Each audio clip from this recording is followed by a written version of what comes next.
おはようございます。クレヨンです。今日は11月16日。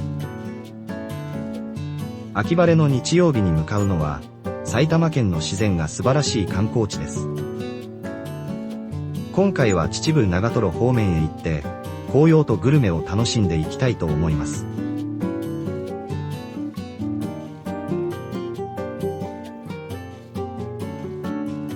関越自動車道の花園インターを降りて、最初に向かうのは、道の駅花園。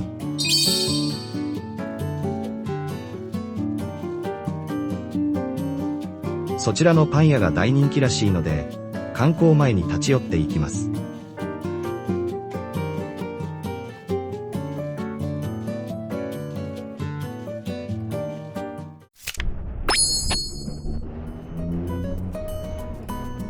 道の駅花園に到着しました。人気なだけあって駐車場は車がいっぱいです。1階は農畜産物加工品やお土産類がたくさん置かれていました。道の駅にしては珍しく新鮮野菜がありませんが、道を挟んだお隣に JA の農産物直売所があるので、そちらと住み分けをしているのかもしれません。それにしても特産品は品揃え豊富なので、楽しく迷いながら買い物ができそうです。1階での誘惑を振り切り、お目当てのパン屋がある2階へ向かいます。2階にはふっかちゃんミュージアムもありました。土日祝日なら特別コスチュームのふっかちゃんに会うこともできるようです。ゆるキャラ好きには刺さりそうなお店ですね。お目当てのパン屋に足を踏み入れると、ふわっと広がる焼きたての香り。それだけで食欲がそっと動き出します。香りの先には見た目も素敵なパンの列。今すぐかじりたくなるものばかり。めちゃめちゃ悩みながら品選びをしてる。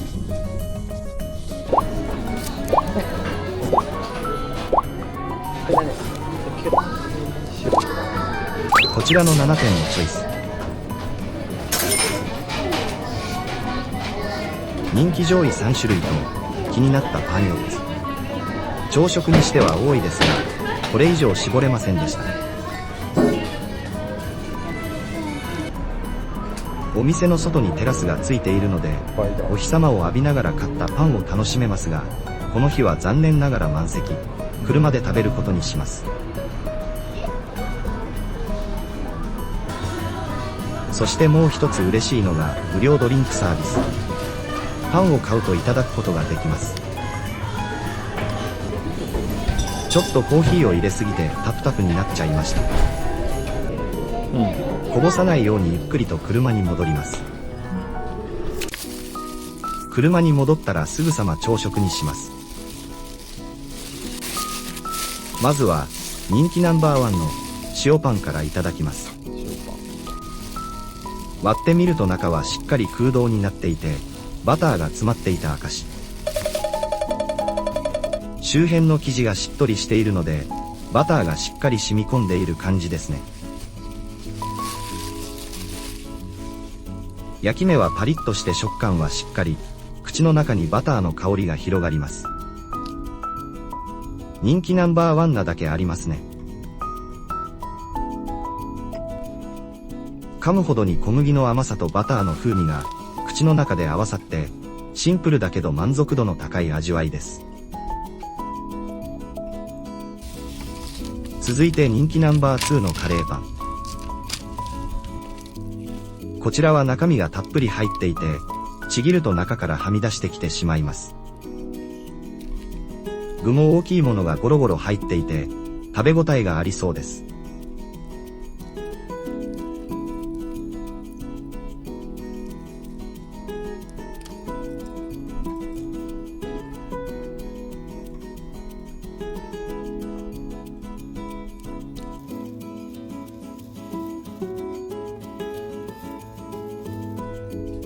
ルーはスパイス控えめで濃厚な感じ。肉の旨味や野菜の甘さが主役な感じです。このお肉の大きさすごくないですか？このサイズの具が入っているのは、なかなかお目にかかれないと思います。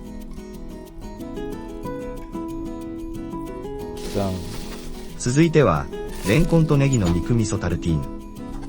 ランキングには入っていませんでしたが、厚切りレンコンに惹かれて買ったパン。長ネギも乗っていて味噌風味というのも刺さったポイントです。味噌のこんがりとした香りがたまりません。ハード系なのでパンはカリッカリの食感。上に乗っているレンコンは肉厚で期待通りのシャキシャキ感。そして甘めに味付けされた味噌がとても好みの味。個人的には珍しさも相まって、このパンが一番好みだったかもしれません。ちなみに奥さんが食べたシチューポットも食感最高。シチューうましだったようです。2人で4つ食べたらもうお腹いっぱい。残りはおやつ用にして朝食は終了です。美味しい朝食に満足したら、続いて向かうのは長瀞渓谷です。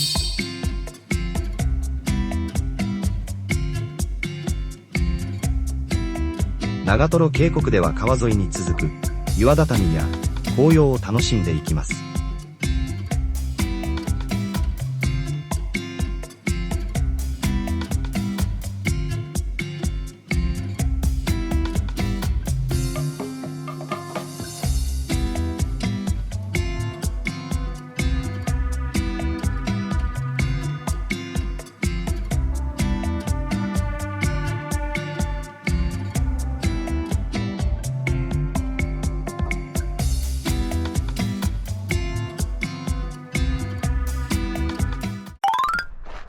長瀞渓谷手前の駐車場に到着。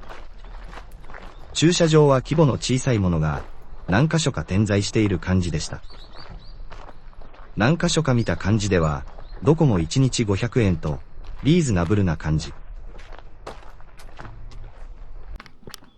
渓谷に降りる手前には公衆トイレがありました。ありがたいですね。川辺に向かって歩いていくと、目の前にゴツゴツとした岩場の景色が現れます。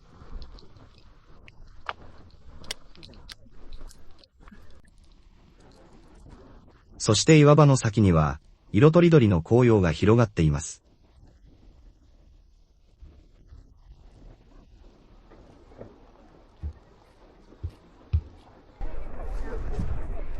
岩の上を歩けるようなので、そこからの景色を見てみましょ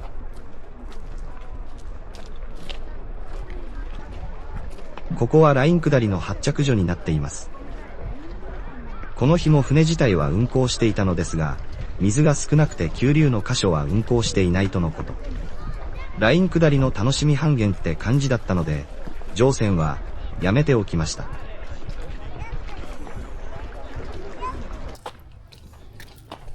岩畳の名前の通り、平らな岩で埋め尽くされた足元。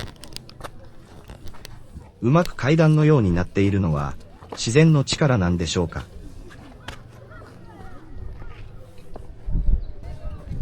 切り立った岩場の端まで行くと、川まで見えて良い景色です。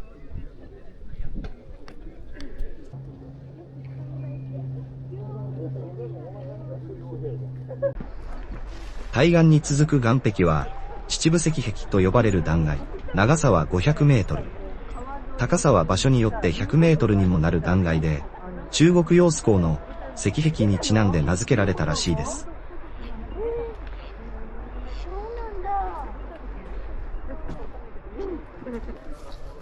岩畳も断崖と同様に500メートルほど続いていて、岩の上をずっと歩いていくことができます。足元が段差で多少アップダウンもあるので、この距離でも結構歩き応えはあります。そして場所によって景色の表情もいろいろ。歩く先々で様々な景色を楽しむことができました。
たっぷり歩いて撮影して、お腹が減ったらちょうどお昼だったので、秩父の地元グルメを食べに行きます。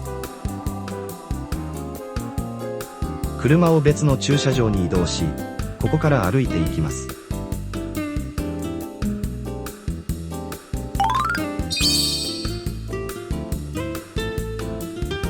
お邪魔するのは、こちらのもみの木です。秩父ご当地グルメのくるみそばを食べたくて見つけたお店です。旬野菜の天ぷらと舞茸天ぷらの2種類を注文しました。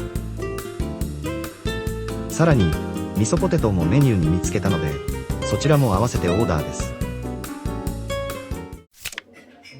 まず先に味噌ポテトが到着。こちらも秩父の地元グルメです。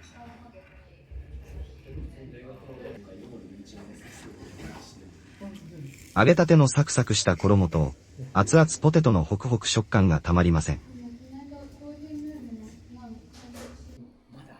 上にかかっている田楽味噌は甘じょっぱさと濃厚さがちょうど良い加減。ポテト自体もとても美味しくて、まるでさつまいものような甘さを感じました。お茶を飲みながら味噌ポテトの余韻を楽しんでいると、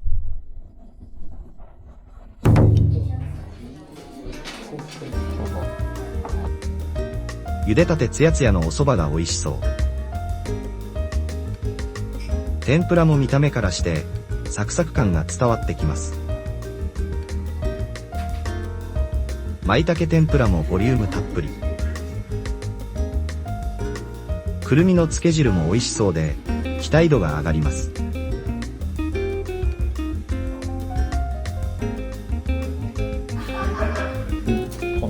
薬味を入れて透明感抜群なそばを早速いただきます。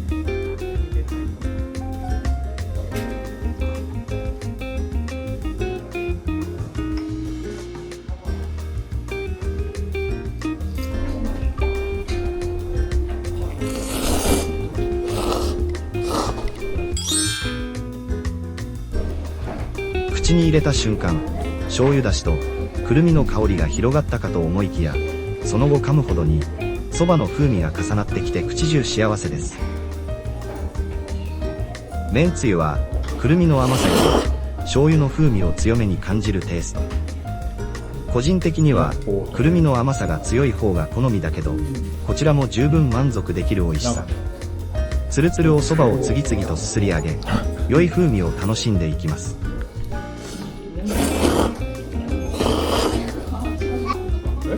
天ぷらもすべて熱々のサクサク。大きくカットされた野菜なので、野菜自体の美味しさをたっぷり感じられるし、シェアして食べても物足りなさは皆無でした。野菜の種類が多くて、いろいろ楽しめるのも良いポイントです。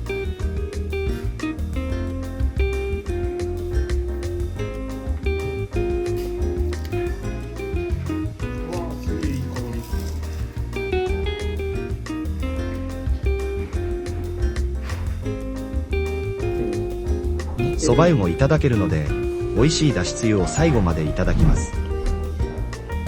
ごちそうさまでした。